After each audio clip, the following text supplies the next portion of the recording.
Good evening, everyone, and welcome to All Things Sky Blues.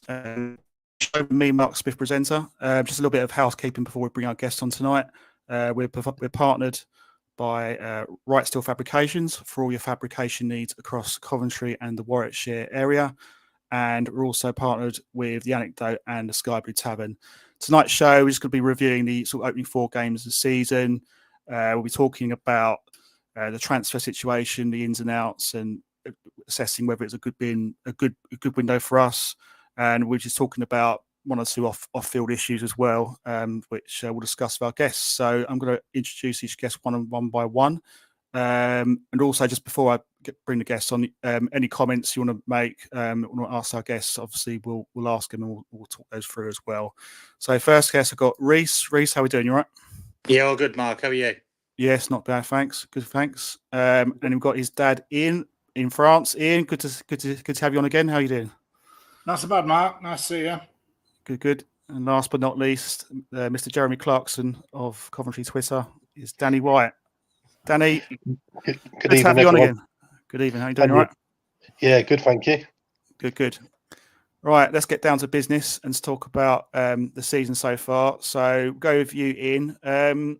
I guess it's not the start we were expecting, was it? The first 4 points from 4 games. It's been pretty disappointing, isn't it, overall?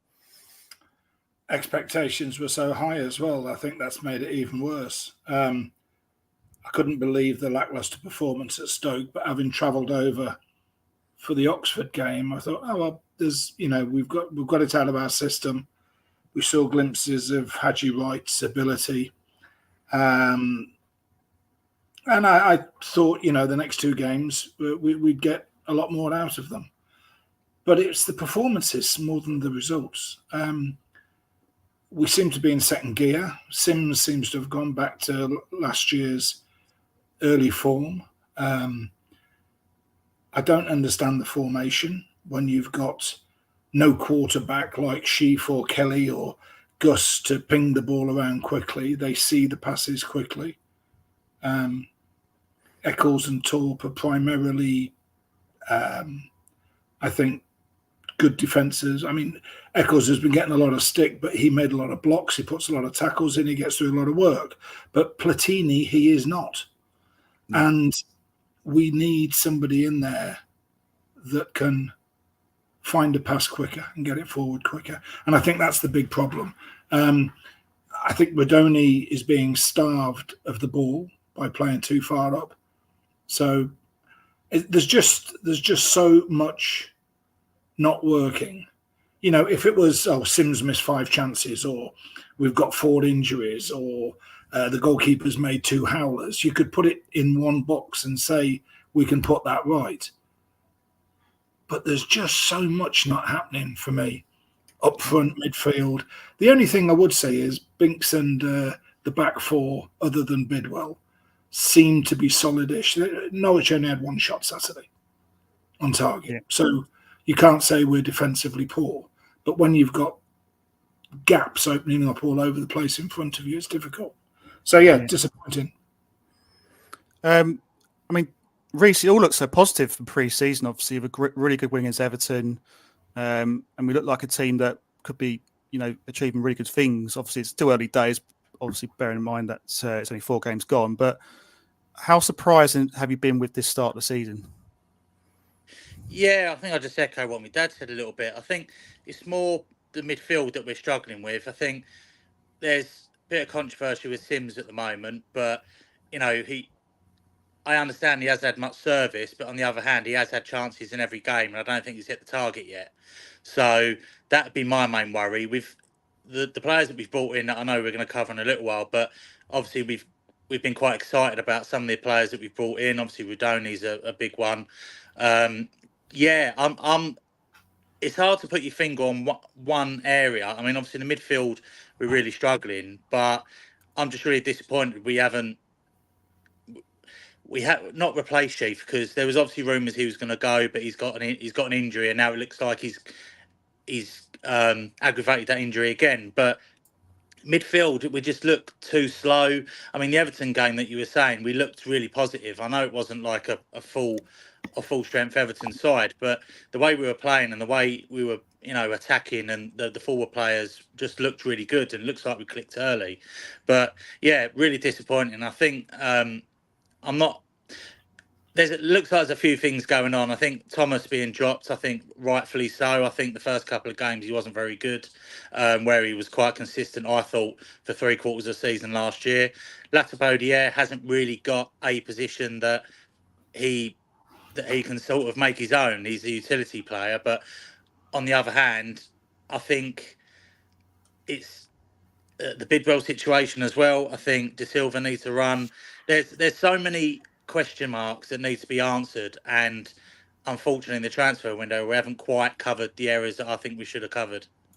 Yeah, I mean, one of those names, Danny, is obviously Matty James has been linked to the club. I mean, is he a player that would be required at this stage? Does he excite you? Is he a player that Mark Robins wants, in your view?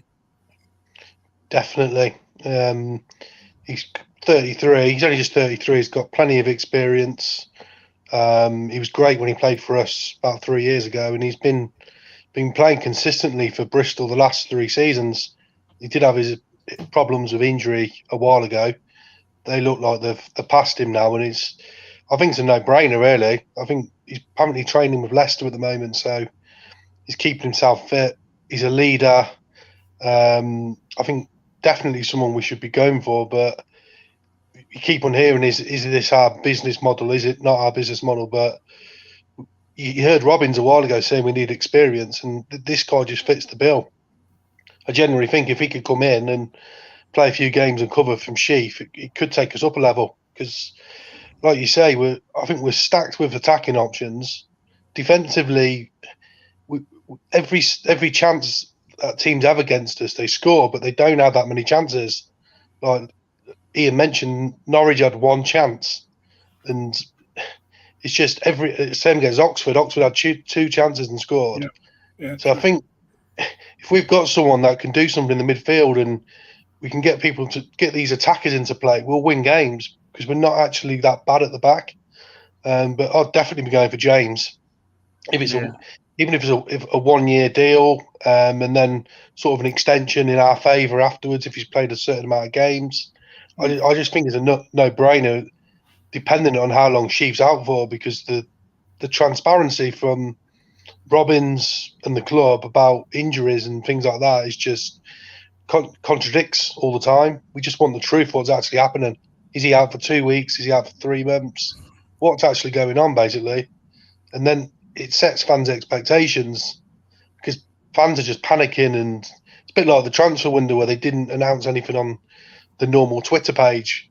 It just sends people into like desperation and making like statements and what's going on and things like that. Just tell fans how it is and set our minds at rest, basically. Yeah, but I'll definitely take James. Definitely. I totally agree about the mixed messaging, because we listened to Mark Robbins speak on CWR. He said, "Oh, Ben Sheaf will be back for the Watford game." I thought, great, happy days. And then you get other messages. Maybe it's just Chinese whispers saying, "Oh no, it could be 6 months, it's 3 months, whatever." There seems to be no kind of, I don't know. It just seems there's no clear message really. It just seems to be a bit, I don't know what's going on off the field. It just doesn't seem right to me anyway. Got a couple of comments here from our audience. Ben's asking if we've signed Matty James. No, we haven't. I think we're still linked with him, but there's been no update on that one. Glenn mentions that Matty James, a leader, a winner, and someone who is no frills but does the basics, does the dirty work. And I think that's a good sort of summary of that, because I think when he played for us back in when we were playing at Birmingham, he did that very well. And I think he's exactly the sort of player we need in the situation. I just feel that we just lack leaders, don't we? We haven't replaced Kelly as a leader. Fads, we haven't really replaced him properly at the back. I know Bobby Thomas has had some good games in fairness, but we haven't really got that true leader. That's someone who can put a really strong tackle in. I mean, look at the game on Saturday just gone with Callum Doyle on Sakamoto. Yes, it was. Obviously we wish Sakamoto well and hope he'll get back soon. But I want to see our defenders tackle like that. Let the attackers know that you're there. I just feel we lack a little bit of that, a bit of aggression at times. I feel. So Mark, it's not just the aggression. I agree with you, by the way. But if you have a look at Norwich's goal, I think I sent you a couple of stills off the TV. Yeah. Haji Wright, I was sitting there with my granddaughter watching Haji Wright go closer and closer and closer to their midfield man, who Talk was marking. Bidders had his own forward to mark, and out of shot was their fullback. Now, a leader, a Fads, would have said, Haji, get left, get left, get left. Yeah. And he would have shouted at him to get out there. But Haji is wandering around, not being a natural defender, think, oh, I'll go towards the ball. And they've scored from it. Now, that's where you miss Fads, because Fads is always looking at other players. And he's always come short, go wide, man behind, drop deep. That's what we're missing, in my opinion. Yeah, I don't disagree with that. It's very frustrating. And I think this goes on to my next point now about Reece, about square pegs, round holes, because let's take Haji Wright, as Ian just said there. Really good player going forward, probably had his best game for the club, in fact, against Oxford. But his weakness is obvious. He doesn't track back very well, does he? And it's almost like teams know that and they exploit our weaknesses, particularly on the left.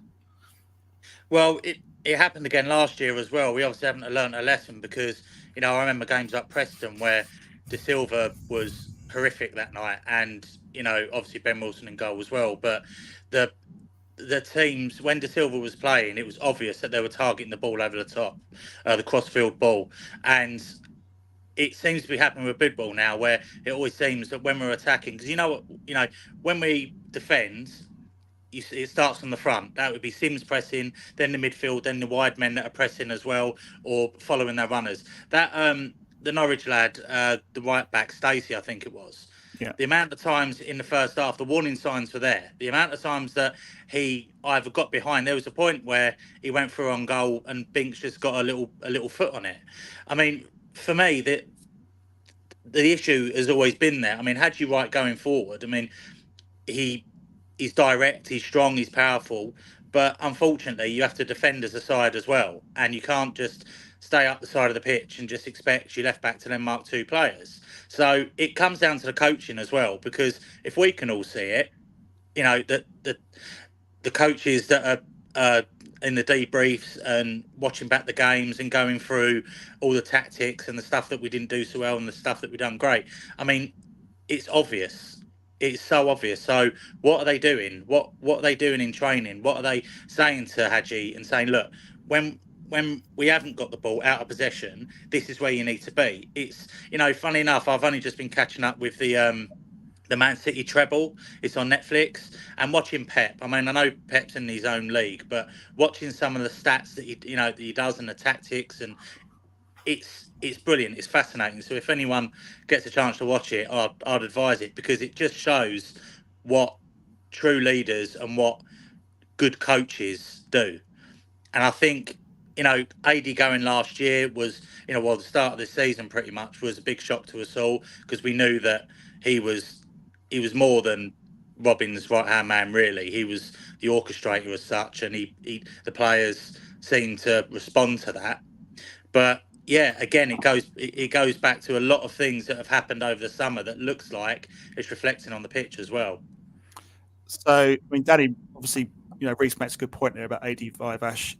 Do you think, I hate saying the rot set in because there's only 4 games gone, but do you think things have started in the wrong way purely because of the decisions made by the club in who they've appointed as the coaches to sort of work with Mark Robins this season, or does it go back further with Dennis Lawrence leaving after the Wolves game?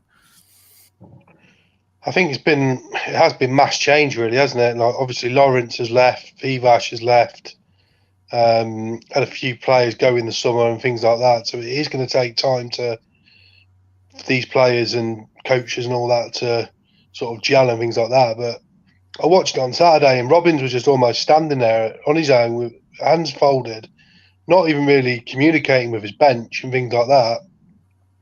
But it just doesn't. I think it was Gary McSheffrey mentioned a while ago saying that how Robins needs a decent number 2, and if he doesn't have a decent number 2, he can struggle. And it's what we've seen so far. Really, we've like our record recently is like relegation form. I mean, it's like we've won 1 game in 10. This, Yeah. and I think we've.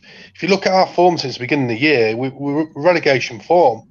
It was last season we sort of we had the 6 games at the end of the season, which almost was we were blown out from the semi-final. But the 4 performances this season, like Ian said, the performances have been just absolute garbage. Basically, we had the first game against Stoke, which was just awful. We had 1 shot on target. Oxford, granted, there was a really improved performance, like 27 attempts on goal and things like that. And then we go back to Bristol, where we had 1 attempt on goal, and then the Norwich game was absolute abysmal as well. It's just performances aren't there at the moment, and we really need to find out why, because we've spent a lot of money on players and coaches and bits and pieces, and you'd expect improvement, not sort of regressing, spending that amount of money and bringing all these people in.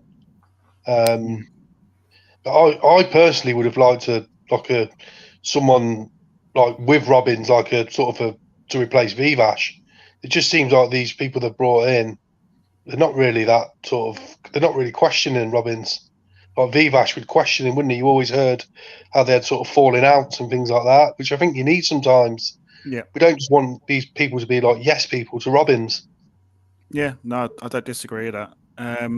Just going to go to our comments here from our audience. Question here from your average Cov fan.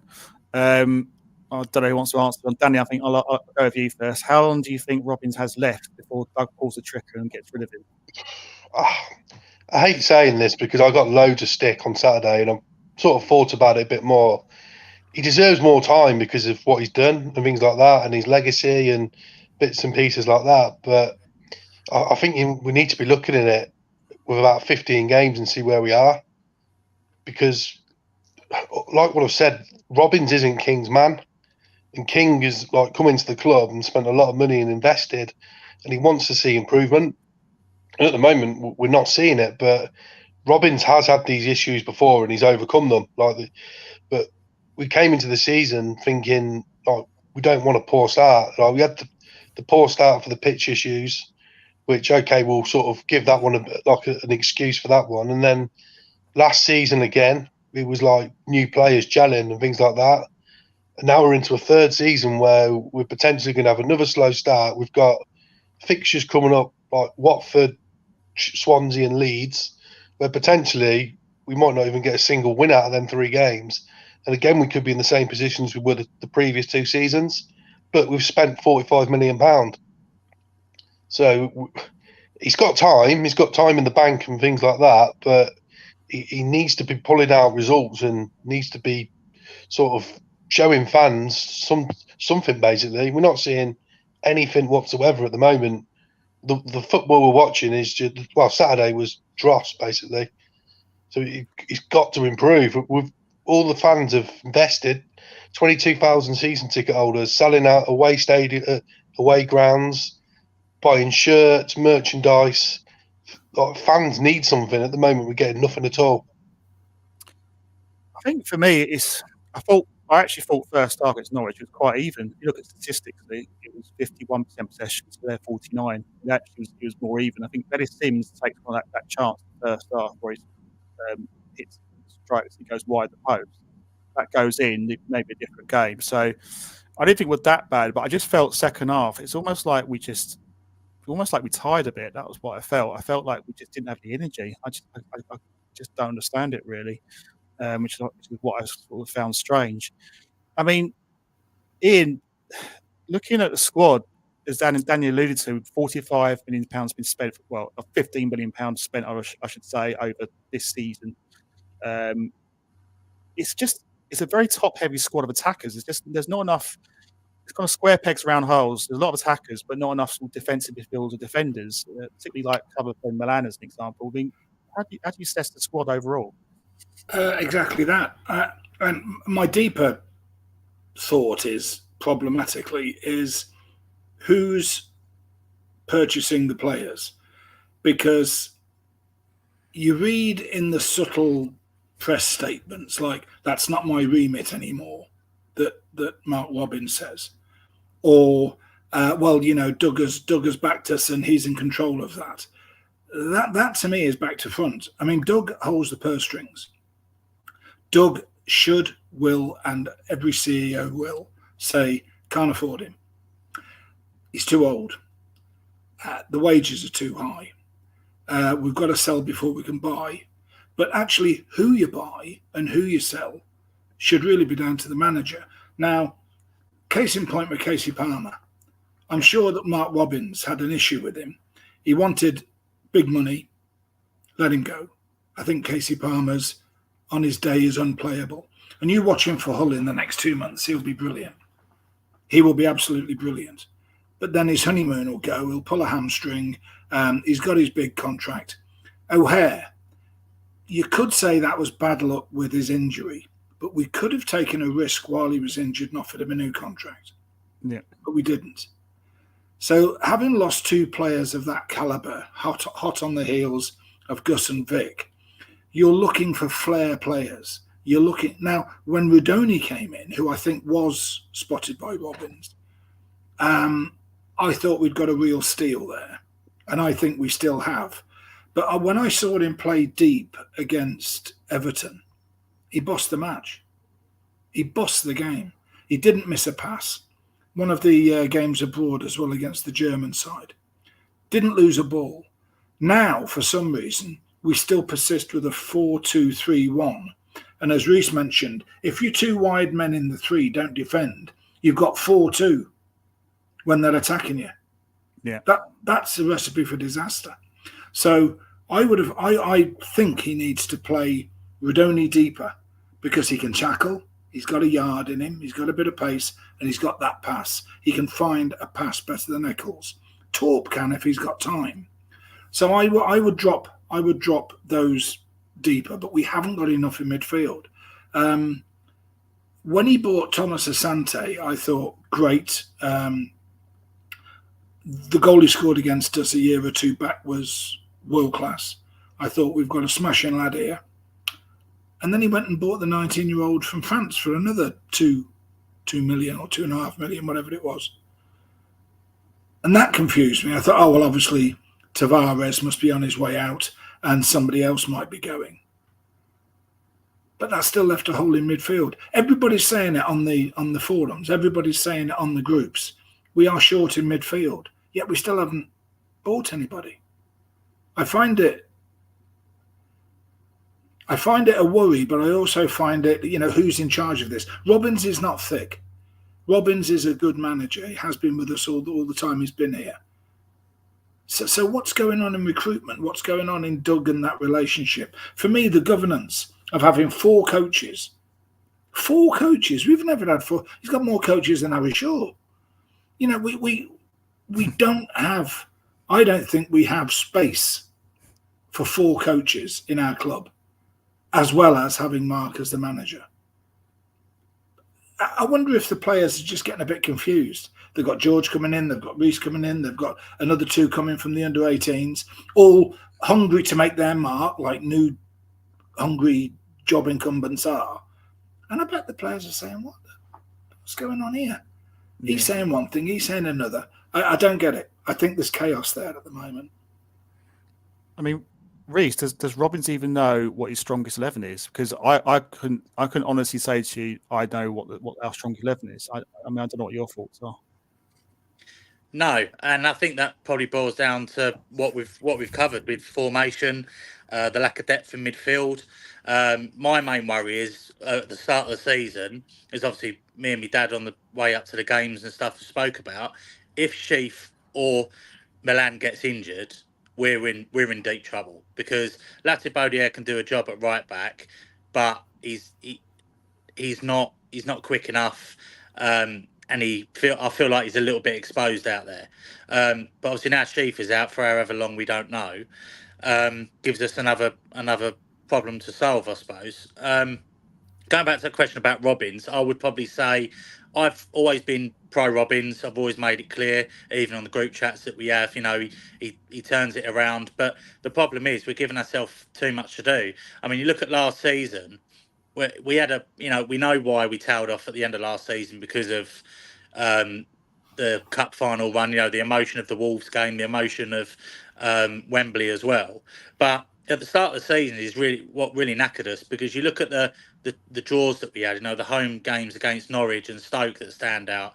I think Sunderland was another one. I think we drew against Sunderland as well. But anyway, I think they're points that we dropped, and the problem we're going to give ourselves again now is we're going to give ourselves too much to do. The expectation is even for me as a fan, this season I've looked forward to this season more than any other season, because I think, right, we've got a real bit of depth up front. We look good going forward. You watch the pre-season games, and it was just a big reality check. It was like a bat to the face, wasn't it? It was just we've all come crashing back down again. And it's right. What can Robbins dig out now? Because the job that he's done with, under Sisu, I mean, I hate that word Sisu anyway. But for what he has done, he's worked wonders over the years. Finding little spots like buying Vic for $1 million and Gus for 1.3, and the profits he's made. I mean, business wise, and the players that he's brought in have been good, and that's been a steady progression. But now the expectations come up. King's come in, and he's obviously quite forthright in what he wants, and the Premier League package, the season tickets, and the aim higher, dream big. All of us fans are getting on board with it because that's what he wants, and that's what he wants to create. But the problem is that the expectation then on the players, on Robbins and the coaching staff is a lot higher. And I don't think Robbins has really been in a position where we are expecting top 6 promotion, and I'm sure King's been saying that to him as well. Before it hasn't really been spoken to him, I suppose, of right, we demand top 6. I mean, the season we stayed up, we ended positively, and then we went on a crazy run and got to a penalty kick away from the Premier League. Last year, the excuse was the cup run, so we tailed off a little bit. I think this year it's right. The expectation's there. We have to go for it. So for me, Robbins, I'm for the first time, I'm actually quite worried, because if we like we spoke about, I think if we lose at Watford, they've started well. If I know these are big ifs, but if we lose at Watford, we draw at Swansea and lose at Leeds, it's 5 points from 7-8 games. I mean, it's not good enough, and I don't think King will stand for it. No. In my opinion. Let's look at some comments here from our audience. Glenn says everything is getting very messy, which I think is a pretty much an understatement. He also mentioned that Kitchen could be recalled and be the captain elsewhere, so maybe we could look at him. And he also mentions about the lack of clean sheets at the CBS, which is very worrying. I don't have the exact statistics as to how many clean sheets we've kept, so I know we've not kept anything this season, but I can't remember the last clean sheet kept. Was it Leeds? Was it? No, it wasn't Leeds. We conceded against them. I'm trying to think. Blackburn away. But at home. At Blackburn away, I believe we've kept 3 clean sheets in 25 games in the league, which is shambles basically, because we're having to score at least 2 goals to win a game. Yeah, that 2 or 3 goals. We ship at least 1 or 2 goals most games, but we don't actually have that many chances against us. It's quite bizarre, really. I've got a question here for you, Danny, from Sky Blue Sam. He said that he feels that Robbins is the best man for the job, but he's not been given the tools to do his job. I mean, what would you say to that? He's had £45 million in a year to spend. Exactly right. Okay, we mentioned about I don't know how the recruitment goes, but I'm sure Robbins does have some input in recruitment. I just think he's just using this I don't deal with recruitment just to bat it away because he's been told by King. But he must have some say in recruitment. He can't just not know any signings at all. But to me, the recruitment hasn't been great. It's just a scattergun approach, basically. We're top heavy with strikers. We've got 3 goalkeepers again. I don't understand what's going on with that. We brought in Dovin, which great. He's £2.5 million. seems like it could be a good buy. We're up to 3 keepers again. We had 3 last season with more. So we've got like Collins, who we spent, I don't know, £500,000 on last year, he's now number 3. And it's just all attacking options. And like what everyone's been saying, we all said, every forum, like on Twitter, on the fans forum, everyone was saying we need at least 2 more players, like in a midfield or a right back, and nothing happened at all. I was even saying if we brought 2 players in, I thought we could be pushing for top 2, like definitely top 6, but top 2. But the lack of us bringing in them 2 players for me is cost us dearly. We're gonna. I think we're nowhere near top 6. We're going to be nowhere near it this season, but purely because our scouting network or whoever, just we haven't replaced like Hamer and things like that or O'Hare and things like that. We just haven't brought those. I think we looked at this Stamage guy for, I don't know, £4 million. Yeah. Where was the backup? Like, he was going to come to us until it all got leaked and he went to Forest. Then what's happened? We're now left with a midfield with Eccles, Sheaf, Torp, and Allen. And Sheaf plays about 70% of games a season. I just don't see what the club isn't seeing. What we're seeing, but the club isn't seeing. It's just so worrying that the recruitment, we've spent all this money on recruitment. We've got so many scouts.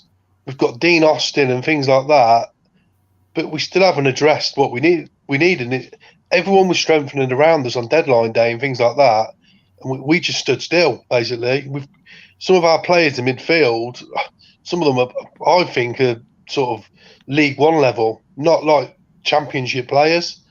And we've left ourselves in a bit of a mess now, because if Sheaf's out for a while, then that midfield to me is not good enough. Which is why we need Matty James to come in. It's just the sheer inconsistency in performance, because when you watch the Oxford game, you saw a performance where we were pressing Oxford. We looked like a team full of confidence, and then you go to the next game against Bristol City, and we're a completely different side. We're just like we're in our shell. We're too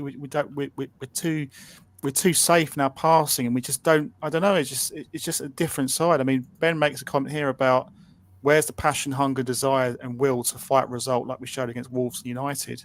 I mean, Reece, what do you put down the performances? Why is it inconsistent in your view? Why are we not sort of pressing teams like we did, say, I don't know, maybe the Oxford game or the way we played in the Wolves game? Why? I don't know. I mean, there was I think it was Danny might have mentioned it on the group chat with Eccles when he went over to get instructions from the coach, and he sort of come away a little bit bewildered. He was a bit confused by the information he was given. I don't know if anyone else spotted that, but I think it's a tough one, because I think Eccles, he's a good squad player, and I think he deserves a little bit more credit from what he's got so far, because Eccles needs to play with a Sheaf that he's guided through games, and he will then his game will rise, I suppose. But Torp has been, for me, been really disappointing. I think last season he came in, he finished the season, come with us, showed little glimpses. He scored a good goal against Sheffield Wednesday, and I just think he looks too lightweight, and he doesn't look like he's got that little eye where he can turn in midfield and get himself out of trouble. It's like our midfield's made out of glass. I mean, you see Sheaf, like Danny alluded to, he spends 35% of the season injured. Torp always seems to be limping around like last season, in for 2 or 3 games, out for 6. And Eccles, Jamie Allen, I think, to be honest, is League One level. I think he's served us. He's been solid for us. I don't think he's set the world alight, but on the other hand, he's been good in some games. But it's just to say, it's so frustrating, because we've all seen it and we can all see it, that Gus is pretty much irreplaceable, but there's players out there that can do a job, or you can spot someone in the European league somewhere, and we thought we got one with Torp, but he's been disappointing. So going back to the passion, I just think it goes back to leadership again. I think on the pitch, and Kitchen got sent off 3 times last year, and you think 2 were tactical fouls, 1 was a little bit unlucky, I'd say, but then. There doesn't seem to be anyone there who wants to take the game by the scruff of the neck. I know in this one conversation I mentioned Hamer 3 times, but he was the guy we went to. He was the guy that would, hit a tackle, or he'll square up with a midfielder and it will rub off on the players. Fads could pretty much run through a brick wall as well. I think we just haven't got the leadership, and that's what I think it boils back down to. On that subject of leadership, Adam makes a comment about the need to play Kitchen and Thomas together. They have a good understanding of each other and are more organised defensively. I suppose, Ian, maybe a case in point could be that they have played in the cup games, and obviously we've kept clean sheets. So, is there an argument maybe to bring them back in, or do you think Mark Robins will keep with Binks and Latty? Well, two questions there. What do I think, and will Mark Robins? Mark Robins is stubborn. Sometimes rightly so, sometimes not. I think he should play Thomas, Kitching and Binks at left back, because I don't think Binks has put a foot wrong this season, and it would be very harsh if he was dropped. I don't know how he'd play at left back. He's not the quickest like De Silva, but he's better than De Silva. He's a better defender than Bidwell. Will he ping the balls down the line? Will he pick the passes? Don't know. But actually, Kitching, for all his faults, does have a good pass on him. He can find the passes. Bobby Thomas, not so much, but Bobby Thomas will just run through a wall for you if he's motivated. Again, there's a rumour that him and Robins have fallen out. If that's the case, Robins has got to be the adult in the room and say what's best for Coventry City. And for me, it's Milan. If he's playing forward at the back, it's Milan, Bobby, Kitching and Binks. And I don't think there's much wrong with that. There's plenty of height in there for corners and set pieces. We had 3 brilliant deliveries from corners against Norwich. Didn't win one of them. Didn't even look like winning one of them. And the one header that we did have was Sims putting it about 5 yards over the bar from the edge of the 6-yard box. So I think that would be the back four. I'd also drop a player back into midfield. I'd play a 4-4-2 or a 4-5-1 or a 4-4-1-1 so that you could accommodate Haji Wright in the middle. And Haji Wright then wouldn't have to defend. Yeah. He'd be able to put his hands on his hips, take a breather and wait for his next run. And if that gives us 2 goals a game, fantastic. But I think whoever gave that comment about Thomas and Kitching has got a point. And I think with the current crisis that we've got in midfield, that would allow you to choose Latabodiere as a midfielder, possibly, or to drop somebody like Rudoni back into a 4 on the left, because Rudoni can tackle, Rudoni can cover, but he can also go forward. And if you've got 4 in the middle, you can have players like Rudoni escapading up front, and you've still got 3 solid to defend if we lose possession. At the moment, playing 4-2-3-1, we lose possession. The 3 don't come back, and we're left with hordes of, Canaries or Robins running at us, and the midfield are overrun, just outnumbered. So he's got to change something. But I do think the comment about the back forward is a good one. Yeah. Simon Hargreaves says that Latty wouldn't get into my squad, let alone be captain. Danny, if you're Mark Robins right now and you're preparing for Watford away, what would you be thinking in terms of the shape, personnel of the team for the next game? I kind of like what Ian just said, really, but I don't know if Binks can play on the left, to be honest. I'm not too sure on the left. But I definitely think Kitchen and Thomas have played well in the cup games. But then Binks has actually played quite well in the matches. I just think, I don't know, potentially I think the right side, Thomas could come in. I think Thomas could come in, and then so you got in goal, obviously, Dovin, MVE, Thomas, Binks, De Silva. But I looked at they looked at Watford the other day, and they had some guy who was really quick on that left-hand side. So maybe the case of having to play De Silva. and then obviously you're going to have to play. I do like what Ian's saying. I'm not massively great on sort of shapes and technique and things like that, but like you say, Wright isn't coming back. So if you're trying to like cover the midfield a bit more, then it gives us that sort of solidity, really. I don't know, maybe sort of Latty. Don't know if Latty in midfield. Maybe put him in midfield as well. Obviously, Eccles has got to play and things like that. And there's a lot of players. I don't know if some of them won't be able to play because of international duty. I don't know about Asante. Is he going to be back in time? Is Sakamoto going to be fit? Is he out for a while? I think Sims will need to start basically. Mason Clark, I think, will definitely get a start. Yeah, because Wright's back late, isn't he? Yeah, but like what Ian said, Robbins is stubborn, really stubborn. But I think this international break and players not being back until late may force our hand a little bit and may actually mean there's 3 or 4 changes in that side. But we are too open. I think it was last season when we sort of changed. Was it when we changed for that Stoke game? And after that Stoke game, we started to get results. Maybe this is the Stoke game where we sort of change a little bit against Watford and start grinding out results and things like that.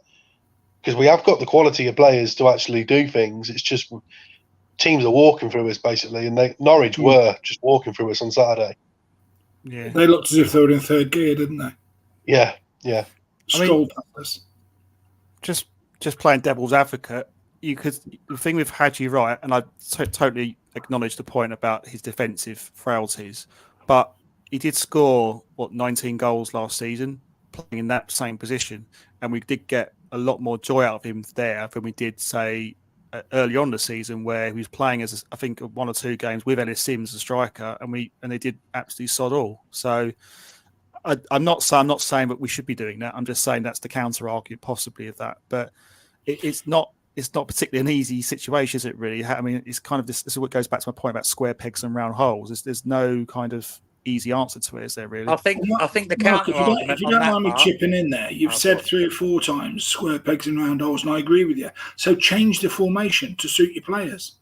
It's no good just saying I play a 4-2-3-1 and that's the end of it. We could even play a 4-5-1. Yeah. Go on, Reece. Playing the counter argument to your argument, Mark, what we need to remember is when Wright was scoring all them goals on the left, we had Ben Sheaf in there mopping up. And I think, go back to the days with Liam Kelly, he never set the world alight, but he was always in the right position. And he used to do jobs that none of us would see because he was in the right position. And Ben Sheaf does the same. He's learned, it wasn't 2-3 seasons ago. I was certainly writing Ben Sheaf off, and I'm more than happy to turn around and say that I was wrong. But obviously, how Sheaf smells the dangers, Eccles and Torp are not able to do. One, because they're overrun, and they've got 3 men to mark. But I also think that what my dad was saying about Binks at left back. I'm not sure about that, but let's remember that Callum Doyle played left back for Leicester last year, and I wouldn't have ever thought he could play there. So it could be a possibility. And with the height in there as well, I understand the point. I do think we need to put Thomas and Kitchen back in, but the argument is Binks, I think, has been one of the better players that have played. I personally would try Latibodiere in midfield and just get him to be the anchor and sit there, because that would hopefully allow our forward players to get onto the ball. But then you have to fit in the likes of Rudoni. You've got to fit in either Eccles or Torp.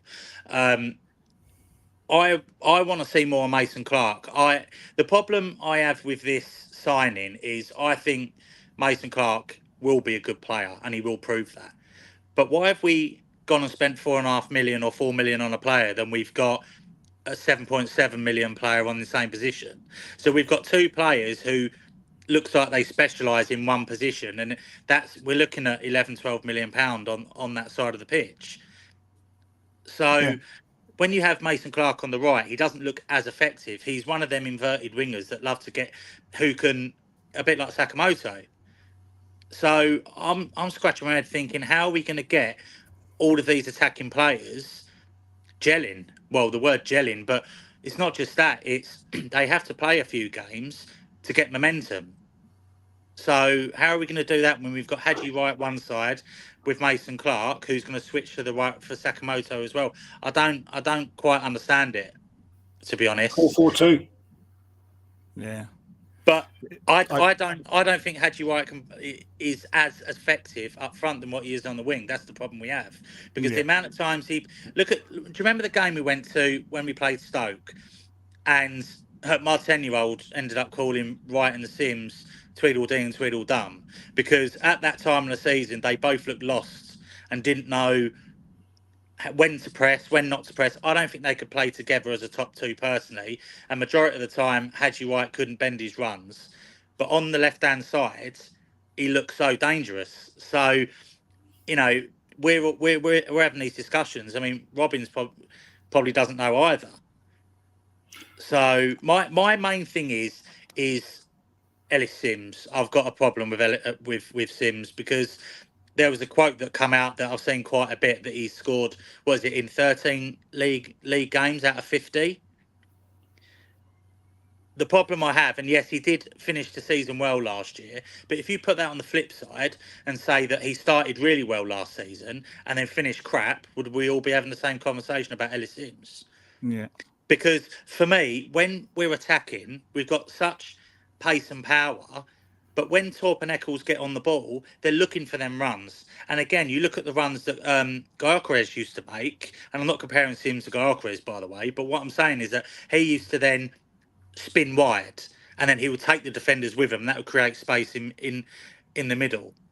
The problem you have, Sims doesn't make them runs. The amount of times I see that we're in a potential position on the pitch where we can counter attack, and Haji Wright's got the ball, or on the right hand side Sakamoto's got the ball, we're relying too much to go wide for the overlaps with Milan and Bidwell, because then they overstack the midfield and the space is gone.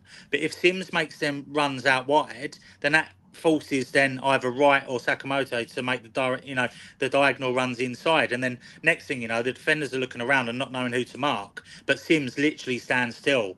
And I don't see him make any of them clever runs or create space for others. Yeah. Well, we've got a 19-year-old who looks as if he could. Yeah. Maybe that's why he was brought in. But we bought Thomas Asante as well. Different player, Asante. I think if you wanted to play the question you asked Danny about Norwich, I'd play, if assuming Wright's back late, I'd play 4-4-2 or 4-4-1-1. with EMC on the left instead of Haji of a midfield. I'd have Latz in the middle with Eccles, and Torp, possibly, or Asante on the right. Again, if Asante is back late, Torp. And then of the two up front, I'd have Haji Wright having a free roll. Just a 4-4-1-1 doesn't mean that Haji Wright has to play down the middle.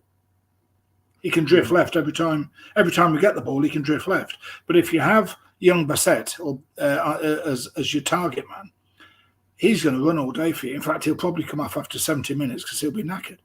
But he will run all day. He's like a greyhound, and he's quick, and he's got a nice touch on him. So Wright and Bassett, I think, would be a completely different proposition to Wright and Sims. Yeah. Just want to bring Danny's views on this. Tiernan makes a point about the strikers are begging for the ball earlier, especially Bassett and Thomas Asante when they're on the field. But the defenders of midfield seem to be instructed to keep the ball at all costs and not take risks by releasing the ball early. Is that? Would you agree with that, Danny? Do you think we're a bit too safe in how we play possession wise? Definitely, it's just boring to watch. Like it's just like sidewards, backwards. Latty just tends to go always to the side because Binks is the one that can play the diagonal balls and things like that. But it's just so slow and methodical, and it's just the fans are almost bored of it. There's no atmosphere in the crowd because it's so slow. It just, the whole tempo needs to speed up. We need to go up a couple of gears. Seems like we're in first gear for some reason. We're playing at home in front of 28,000 fans against Norwich, and we just sort of, everything's so slow. And I agree with the fullbacks as well. Like Sakamoto looks just a totally different player to he was a while ago. I understand he's had injuries and things like that, and he broke some bones. So I'll give him. You've got to give him some slack and things like that. But he never takes a man on. Every time it's just the ball to MVE, and we're so predictable. Teams know how to play against us, and like we say, we're seeing it. So why aren't the coaches seeing it and things like that? So it's just that they need to up the tempo and play faster, basically, because teams are just finding it so easy against us. Yeah, I think. Yeah, it's just. I think for me, it's just inconsistent performances. It's just. I think that's the thing that concerns me. I just want to move on to Mark Robbins' comments after the game against Norwich, where he mentioned about the expectation of what the fans are burning on the players, in saying that we got to be careful with what the pressure we're putting on them. Obviously, we alluded earlier about the point about the whole aim high, dream big slogans at the start of the season. Do you think Robbins made a bit of a gaffe in that comment, or do you think he's just trying to sort of take the pressure off the players themselves?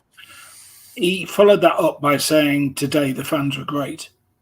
So nobody remembered that in the clip. All they heard was, the fans have got a too high expectation. Be careful with your criticism. Criticism's part of the game. He's got to get used to that, and he'll get some. But I don't think he was having a direct pop at the fans. I think he was just saying there's a lot of young players out there. My retort to that would be, well, who bought them? Yeah. You've paid 40 odd million over 2.5 seasons for these players. Your model is buy young, sell high. So, of course, but I don't think he was too off the mark. I think Robbins has got he's got a lot of stock. But as I said earlier, my worry is his relationship with Doug King. And because he's stubborn and because he's hard-headed, he could well turn around to King if we don't get Matthew, the lad we're thinking James. If we don't get Matty James in, and he wants him, and he knows we need him, and Doug says it doesn't fit the model, I hope I'm wrong, but I've got a funny feeling Robbins will say, I'm out of here. Yeah. And he will walk into another job before Christmas. That worries me, because having a long-term vision and a model is one thing. Of course, you've got to buy young, buy cheap, sell high, like we did with Gus and Vic. But sometimes you've got to have short-term measures for short-term problems, and we've got some short-term problems. So Matty James, for me, as we said earlier, and Danny said, he's a must. We've got to get somebody in quickly. Yeah. Okay, let's just change to a bit more of a positive question. Out of the 4 games, which player has impressed you so far? Let's go to Reece. If any. I need about 5 minutes to think about it. It's a shallow pool, isn't it? Yeah, I think Milan has not been. I think he's been solid. I think defensively, but I would say my surprise, and so far probably would be Louis Binks at the moment. I think Hadji Wright's had one good performance, but then backed up by 3 poor, possibly, maybe a bit harsh, but that's probably how I feel at the minute. But looking around, I think it would be. I think it would be Louis Binks so far. Yeah. Danny, who stood out for you so far in the opening 4 games? Yeah, Binks. Like he's been a bit unlucky, really, with some of the goals we conceded. And let's not forget, he kept like Josh Sargent quiet on Saturday, who's one of the best strikers in the league. The guy didn't get a look in all game, and it didn't get a touch. Didn't get a touch, and that's all. That's all I heard on Twitter. Keep him quiet. We win the game. We keep a clean sheet. Didn't happen. But Binks, he's like defended well. His passing is really good. And someone mentioned to me yesterday. I never thought of it. I think he's and I agree with it now. I think he could potentially be a future captain for us. The guy I think is better than I thought, and he's got a big future. And I like him as well. I love his attitude, because he could have easily have last season he wasn't getting on all the time and things like that. He spent a lot of time on the bench, but he came and signed for us when he was on a rumoured to be on a decent contract over in Italy. I think the guy is going far, and I really rate Binks. Yeah, I think he's a really good player. I mean, I know what we was talking earlier about him playing left back, but I think as a left-sided centre half, I think he's done nothing wrong really. He's been pretty solid. It's an interesting one though with Thomas and Kitchen. They do know each other well, but I'm just not. I just feel like there's a mistake in either of them, and I just think Binks has been pretty good consistently.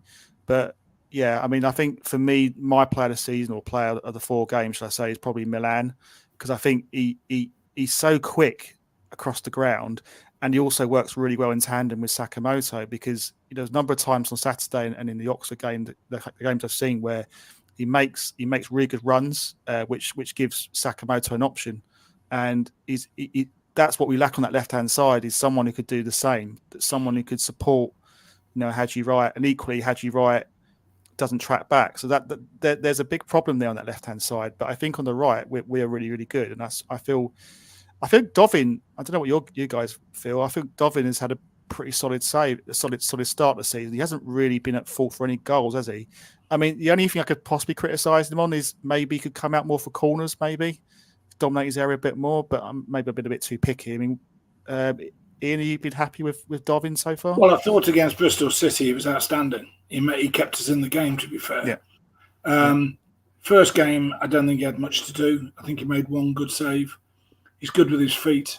And 2 of the goals that he's conceded at home have been jokes. One Saturday came off Latz's knee, who was 2 yards in front of him. And that second goal against Oxford was comical. Again, that was Bidwell not picking him up, but the header bounced and 2 men were in front of him. He didn't see it. So, I think he looks promising. He's not quite as big as I thought he was. I thought he was coming as a sort of 6'3" Swede. He's about 6'1", but if he's brave enough and comes out, as you say, comes out a bit more for balls. He punches a lot, but if they don't go in the net, a punch is a save.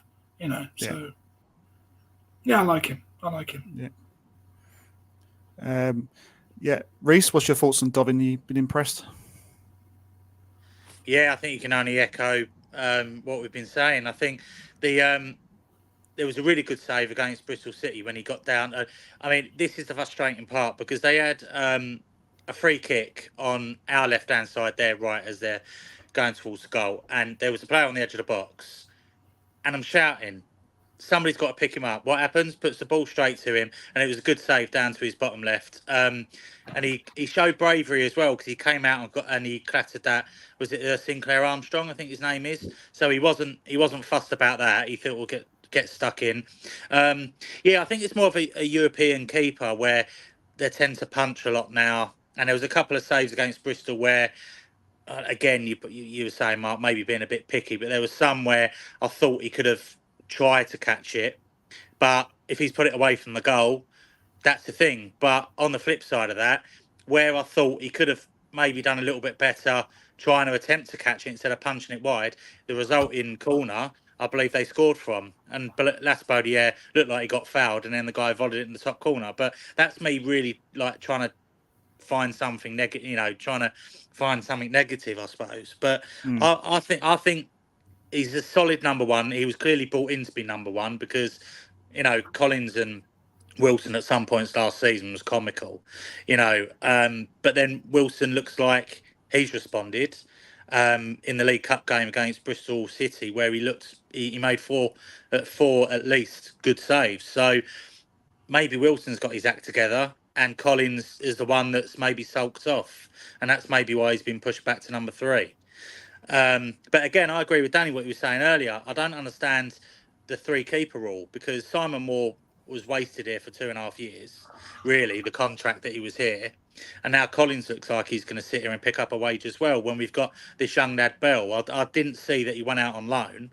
But if you've got 2 keepers, Wilson is pretty much, he had one good season with us, but let's face it, the defence in front of him saved saved us more than he did when it comes to them clean sheets we had. But yeah, I'm not sure why we have these three keepers, especially when we've got a young lad as the fourth keeper. I think it's Bell, I believe. Yeah. So yeah, head scratcher really. And then you look at Collins might not be on much, and I believe Moore was on a bit. That's a salary where we can maybe get a backup right back or a Matty James type player in. Yeah, fair enough. Just want to change subject a little bit. Wanted to ask about the match day experience overall at home. Glenn was asking for our thoughts on it. There wasn't a family zone on Saturday. I think they usually do it outside. I think now, sort of, I think by the East Stand. I think, and obviously there's been road closures at the end of the game and tunnel not fixed. What's your views on that, Danny, regarding sort of the off-field business, particularly, I guess, in particular the off-field Jimmy Hill Way being closed around the vicinity of the ground? Yeah, it seems a little bit strange. I mean, I get the train back. I live in Kenilworth, so I can get a train directly from Kenilworth to the CBS and back. So I tend to use that. But the transport to the ground, it just can't cope with it. I mean, I was on the train the other day, and there was people left at Coventry Station. They couldn't get on the train because it was only 2 carriages. So you need at least 4 carriages. I mean, on the way back as well, the train's only run an hour. What was that? 2 carriages. Yeah, 2 carriages, and at the end of the game, Carlisle. yeah, at the end of the game, like people couldn't get on the train. So again, I had people have to wait an hour. There were Norwich fans and Coventry fans waiting an hour because there was only 2 carriages again. My only other gripe with match day experience is just sort of the tannoy system is just an absolute joke. It's pointless having interviews because you can't hear what they're actually saying. That's been the case for years and years. So all this money that's been spent on the club on sort of restructuring the coaches and spending money at Brighton and things like that, I'm sure they need to put a decent tannoy system in. That would definitely help a match day experience for me. But the JSB thing, whatever is outside, I have actually seen that. It does actually look quite good and things like that. So I'm not too sure why it wasn't there last week or the game on Saturday, but it's definitely good for kids. And the bits outside they've got now, it's really good. Like the bars and things like that outside. And the club is, in a way, some of it is just from where we were and where we are now, it's changed totally. So on one hand, we have got a lot of concerns, but there is a lot of positives around the club. But to me, the match day experience is okay. There's just a few things really they could address, but how they can sort the trains out, I don't know if that's within the club's control or not. No, that sounds a joke, doesn't it? But what's in the club's control, I think, was the decision to close sort of the Jimmy Hill Way. I mean, Reece, Ian, obviously you travel quite a fair way, like myself, to games. I mean, it's just that thing frustrates me a bit. I understand the reason, obviously, for safety reasons, but what's your overall thoughts on the match day experience? The match day experience, I think, is terrific. It's compared to, I mean, I've been going over 50 years. So, going down to Ifield Road and cold pies and tea out of the lad carrying his rucksack, bloke walking around selling the Telegraph. I mean, those days are long since gone. I think the bars outside, the music playing, it's busy. I said to my granddaughter Saturday, I said, God, it's great here and having a full house and all the fans. She loves it. The only thing I would say is the closure of the 444 has completely screwed our day. And anybody that needs to travel any distance has now got an hour on the journey. So we used to park up at the scrap metal yard, be behind the right-hand side goal, nip up there, do a quick U-turn and out. Now, the only way I could park Saturday was to book parking up near the Novotel on that roundabout to get out because the A444 was blocked. My auntie lives just down the road in Dovedale Avenue, the other side of Tesco's. Can't park there because there's roadworks. So it's a nightmare. It's an absolute nightmare. And I'm not sitting in the traffic for over an hour trying to get out when I've got 2.5, 3 hours to go and then to get a flight back to France the following day. Thank you, Doug. So I ain't doing it. So we park a 15-minute walk away now. And to be honest, Saturday we got out of the car park and it took us 15 minutes to go round the roundabout and up to the M6. So it was okay. But we'll just have to do that all the time now. Yeah. I don't know why policemen just can't stop the traffic. Let the pedestrians cross, 5 minutes, stop the pedestrians, let the traffic go, and do what they used to do in the old days, just put the hand up and stop the traffic. I mean, why is everything so difficult these days? Well, yeah, I could say about a lot of things, but yeah. Yeah. Just a question, Reece, what's your view? So I've got to ask you about the match day experience. Obviously, you've got a child. That's right, yeah. Pretty much the same conversation because me, my dad and my daughter come up together majority of the time. But yeah, the Oxford game, I mean, for example, it took us 3 hours to get up there because the M1's just full of roadworks. As we were driving back from Oxford, the Oxford game, the M6 went down to one lane and then went to the M1, closed. A14 closed, so we had to end up driving through Northampton, Bedford, Luton, Stevenage, your neck of the woods, Mark, and back down. And we didn't get home till 1:30 in the morning. I mean, gone were the days where me and my dad could shoot up in an hour and a half, hour and 45 minutes. It's 3 hours there and back. And you know, you look at the Tottenham game. I mean, I've got. I don't think I'll be able to make it anyway because my daughter's got a secondary school viewing, but. Even then, thinking about travelling home with all the Spurs fans going back the same way as me, I'm not going to get back till 2:00 in the morning. So, yeah, going back on to closing the Jimmy Hill Way again. I've seen it, and there are idiots that run across the road, especially with kids. I mean, it's stupid. I mean, there's a bridge further up. Just walk 100 yards further. You could argue that maybe they should have thought about this when they were building the stadium 20 odd years ago, but they need to find a way to make it work because it is screwing a lot of fans over, and it just puts a dampener on, especially against Norwich. If we have a crap performance and lose the game, it makes the mentality change on the way home and trying to get out, you know. And obviously Danny's mentioning public transport as well with the trains. I mean, that's ridiculous. I mean, the overall situation needs reviewing and looking at, and speak to the councils and say, look, we're not getting 8,000 up here anymore. We're not even getting 15,000 anymore. We're getting 27 most home games now, even if that's midweek. So they really need to review the whole situation and make it a better experience, because all the good things and the positive things that they're doing, I think it's brilliant outside the stadium. You've got the bars, you've got all the fans together, you've got the music, you know, we've got the memorial just around the corner we go and visit as well. It's great, it's part of the routine, but then that's all quickly forgotten when no one can get out. So it needs reviewing for sure. Rant over, fair enough. Sarah makes a point about how can you build, shall I say, a purpose-built stadium next to a railway station, end up closing roads and not putting on enough trains. It could be a great integrated transport system where they are located. Yeah, I tend to agree with that. I guess the last question I'm going to ask each of you, bearing in mind that last season CWI had an event with Mark Robbins and Doug King.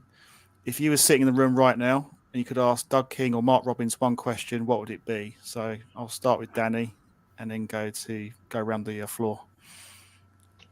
Where's my midfielder and what happened on transfer deadline day? Fair enough.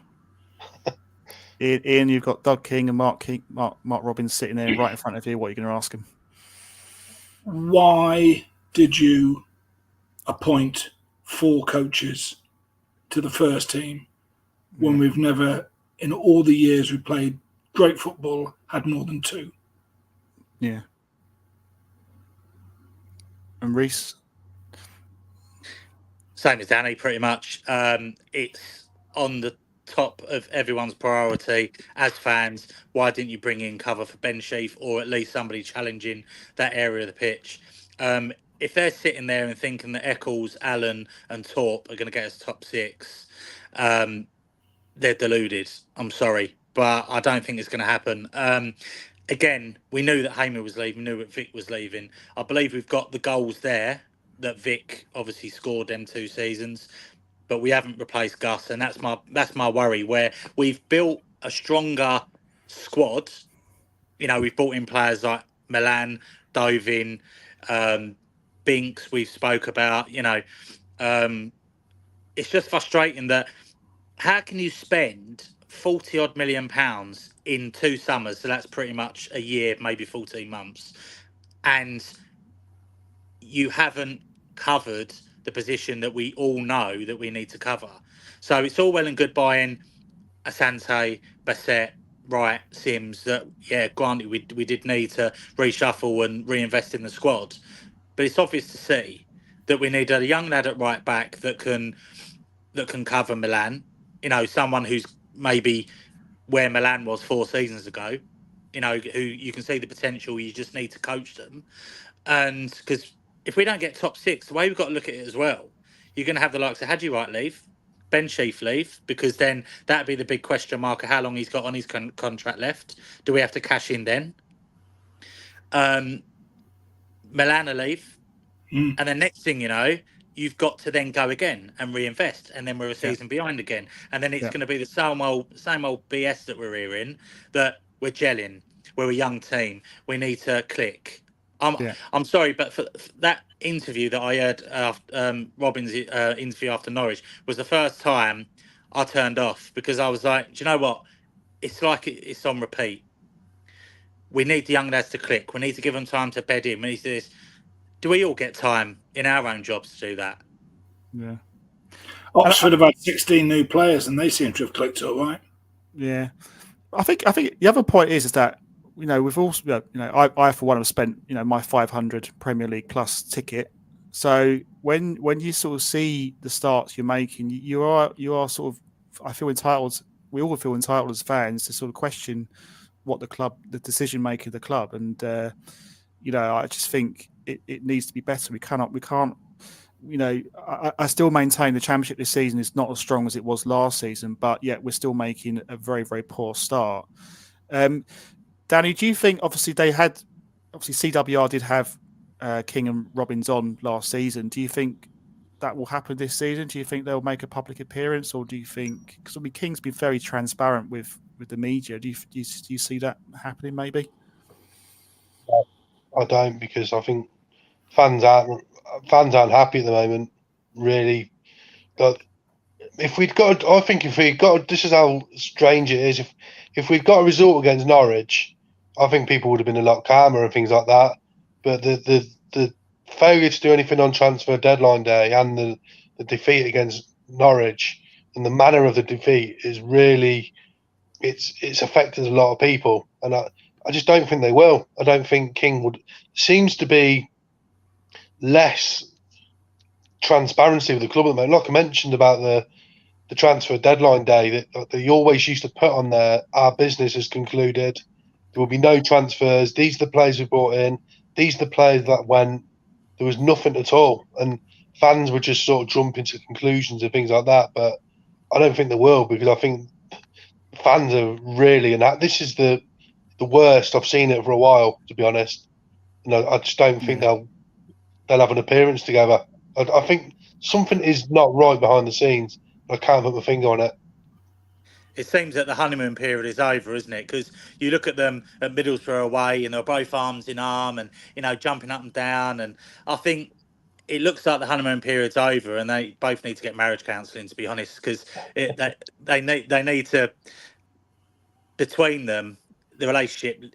We can all see it. I just think it needs, like you say, it needs to be transparency, I think, as well. It's the problem is, like you say, right now, we're all being like angry and negative about a lot of things, and I think it's justified, to be honest. So we're frustrated, and hopefully by December we're all in a better position. But there's a lot of things that need to change. Yeah. Well, I think I'll wrap up tonight's show. So I want to say thank you to Reese, Ian, and Danny for your time tonight. Thank you everyone for your comments. Really appreciated. I hope you enjoyed the show. I know it's not been it's been a very negative kind of show in terms of the season so far, but hopefully hope you've enjoyed what you watched. And we've got for those who have got an extra account, obviously we've got a Sunday Space show at 9 o'clock where we talk about review Coventry's games. In the week, we've also got a preview show with Stuart and myself with guests from various clubs. So stay tuned for details on that. So yeah, thank you guys for your time. Thanks everyone for listening, and we'll speak to you soon. Keep the faith, play on.